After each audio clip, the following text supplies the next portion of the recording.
Hello friends, एक बार फिर स्वागत है आपका लॉगआउट एकेडमी चैनल पर। तो दोस्तों, हिंदी की इस क्लास में आज हम जानेंगे शब्दों के प्रकारों के बारे में, यानी कि शब्द रचना के बारे में। तो हर एग्जाम में 2 से 3 क्वेश्चन यहाँ से पूछे जाते हैं। तो आज हम केवल इतना पढ़ेंगे कि जो शब्द भेद हैं वो कौन कौन से होते हैं, कितने प्रकार के होते हैं। बाकी उनकी डिटेल हम बाद में नेक्स्ट क्लास में पढ़ेंगे। अभी हम केवल कितने प्रकार के होते हैं ये जानेंगे, और कौन कौन से क्या है उनके नाम, उन नामों की हम चर्चा करेंगे। ठीक, तो दोस्तों आइए शुरू करते हैं। तो दोस्तों, शब्द जो होते हैं वो मुख्यतः 2 प्रकार के होते हैं। एक को हम कहते हैं सार्थक, एक को कहते हैं निरर्थक। शब्द मुख्यतः 2 प्रकार के, सार्थक और निरर्थक। तो थोड़ा थोड़ा मैं इनके बारे में बता देता हूँ कि सार्थक क्या है और निरर्थक क्या है। सार्थक शब्द वो होते हैं जिनका कोई अर्थ होता है, यानी कि जिन शब्दों का कोई अर्थ हो उनको हम सार्थक कहेंगे। जिन शब्दों का कोई भी अर्थ ना हो, यानी कि अर्थ विहीन हो, तो उनको हम क्या कहेंगे, निरर्थक कहेंगे। एग्जाम्पल के लिए जैसे मैं ले लेता हूँ, मैंने कहा खाना वाना। ठीक, तो खाना जो शब्द है उसका कोई अर्थ है, तो खाना क्या हो जाएगा, सार्थक हो जाएगा। वाना इसका कोई अर्थ नहीं है, तो ये क्या हो जाएगा, निरर्थक हो जाएगा। ठीक, जैसे मैं कह देता हूँ कि जैसे हम कहते हैं कि चाय वाय पी लिया आपने, तो चाय और वाय, तो चाय क्या है यहाँ पे, सार्थक शब्द है, वाय क्या है, निरर्थक शब्द है। तो अब आपको पता चल गया हो कि सार्थक क्या है और निरर्थक क्या है। अब दोस्तों, निरर्थक को आप भूल जाइए, निरर्थक के कोई कोई भी प्रकार नहीं होते हैं यहाँ पे, निरर्थक को आप भूल जाइए। अब आप पकड़ते हैं सार्थक को। ठीक, तो सार्थक शब्द कई प्रकार के हो सकते हैं। ठीक है, इनकी हम चर्चा करेंगे। तो सार्थक जो शब्द होते हैं वो उत्पत्ति, उद्गम, स्रोत या इतिहास के आधार पर 5 प्रकार के होते हैं। या आप ये भी कह सकते हैं कि उत्पत्ति, उद्गम, स्रोत या इतिहास के आधार पर शब्द 5 प्रकार के होते हैं। या रचना, बनावट, व्युत्पत्ति के आधार पर शब्द 3 प्रकार के होते हैं। विकार या रूप परिवर्तन के आधार पर शब्द क्या होते हैं, 2 प्रकार के होते हैं। और अर्थ के आधार पर जो शब्द होते हैं वो 5 प्रकार के होते हैं। ठीक, ये प्रकार आपको ध्यान रखना है दोस्तों, ये पूछा जाता है एग्जामों में। पूछ लेगा कि विकार या रूप परिवर्तन के आधार पर शब्द कितने प्रकार के होते हैं, और ऑप्शन दे देगा आपको 4। तो अगर आपको पता है कि उत्पत्ति, उद्गम, स्रोत, इतिहास के आधार पर 5 होते हैं, रचना बनावट के आधार पर 3 होते हैं, विकार या रूप परिवर्तन के आधार पर 2 होते हैं, और अर्थ के आधार पर 5 होते हैं।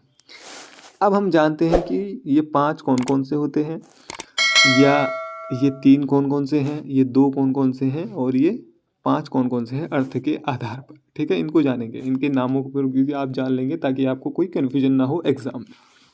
ठीक, तो दोस्तों आइए जानते हैं नामों को। तो मैंने कहा कि शब्द 2 तरह के, सार्थक, निरर्थक।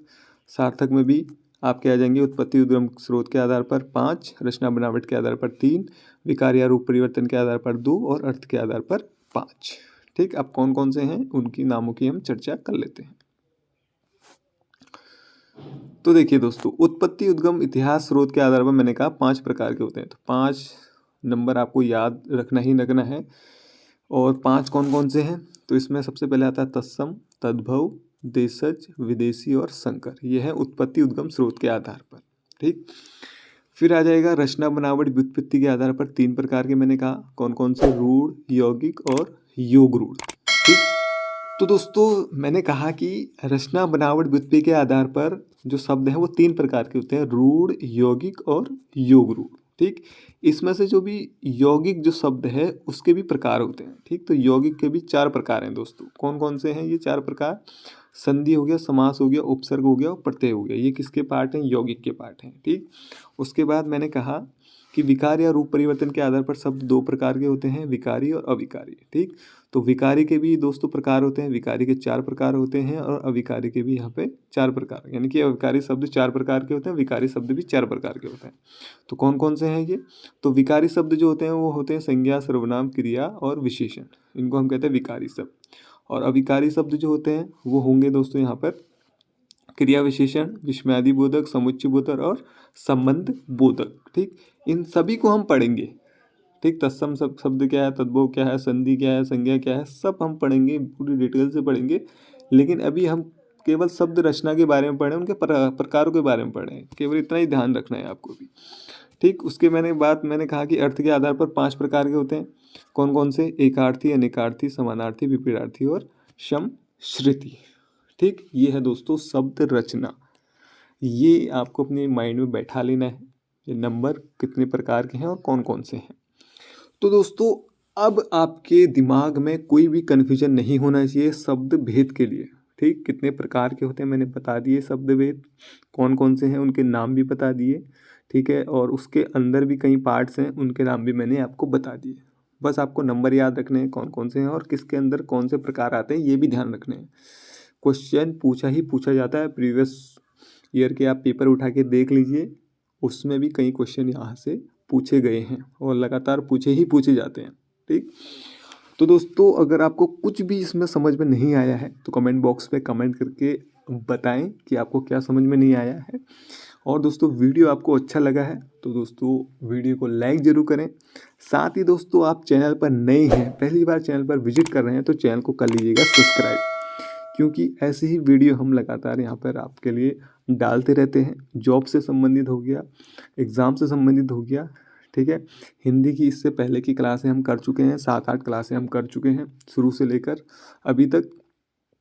तो उन सभी वीडियो का मैंने जो लिंक है वो डिस्क्रिप्शन बॉक्स में दिया हुआ है, वहाँ जाके आप देख लीजिए।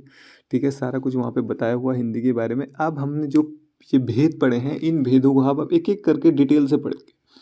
ठीक, अब हम डिटेल से पढ़ेंगे इनको। ठीक, डिटेल से भी वही पढ़ेंगे जो एग्ज़ाम के लिए क्या है इम्पोर्टेंट है। ठीक है, जैसे तत्सम तद्भव शब्द तो आप खुद पढ़ सकते हैं, देशज विदेशी ये शब्द आप पढ़ सकते हैं, अनेकार्थी एकार्थी समानार्थी विपरीतार्थी समश्रुति कौन कौन से शब्द होते हैं ये आप खुद पढ़ सकते हैं दोस्तों। ठीक, बस मैं इनकी आपको डेफिनेशन बता दूंगा कि क्या क्या होता है, ये किसको कहते हैं तत्सम शब्द या किसको कहते हैं तद्भव शब्द।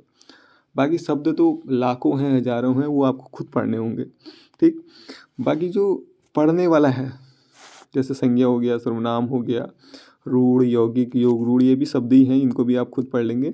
लेकिन जो संधि समास है, संज्ञा है, सर्वनाम है, विशेषण है या विकारी शब्द हैं, उनको हम पढ़ेंगे डिटेल से। बाकी दोस्तों नेक्स्ट क्लास में धीरे धीरे कवर करते जाएंगे। तो दोस्तों आज के लिए इस वीडियो में इतना ही। चैनल पर नए हैं तो सब्सक्राइब कर लीजिएगा, जो नीचे रेड कलर का सब्सक्राइब बटन है उसको जरूर प्रेस करिएगा। साथ में दोस्तों एक बेल आइकन की आपको दिखाई देगी, उस बेल आइकन को भी आपको ऑल नोटिफिकेशन पे क्लिक कर देना है, ताकि हमारी आने वाली जो वीडियो है उसका पता आपको सबसे पहले चल सके। तो दोस्तों आज की इस वीडियो में इतना ही। Thank you for watching.